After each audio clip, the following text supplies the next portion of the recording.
Hello and welcome to Digital Dynamo Rohit. In today's video, we will discuss about how to add the tables in a WordPress post. As you can see, you will not find any option to add the tables under simple setup for posts. Most of the people are comfortable with this simple classic editor setup for the post edition, but it doesn't allow you to add the tables in a post.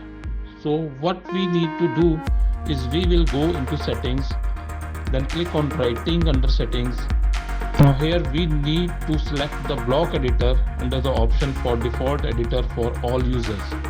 Then at the bottom, click save changes and your updated settings are saved now. Time to check out. Click add new post and you will get into a new block editor interface for the adding a new post.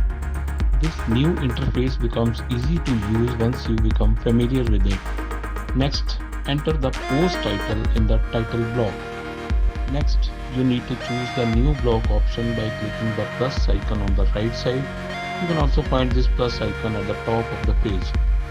You need to select paragraph option if you want to add content in your post.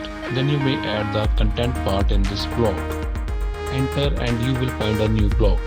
To add table, again click plus icon either on the right side of the block or at the top of the page. Select table option and also the number of rows and columns you want to put in the table. Click create table and you will get the table in your post. Start adding table contents, serial number, task in second column and details in third. This is just an example for demonstration purposes. You can include any necessary details as required for your post. This is how you can add a table to your post. I hope this video provides you with the information you need. Once you have finalized the content, click publish to make your post live. Thanks for watching and don't forget to subscribe and click the bell icon to receive notifications for future updates.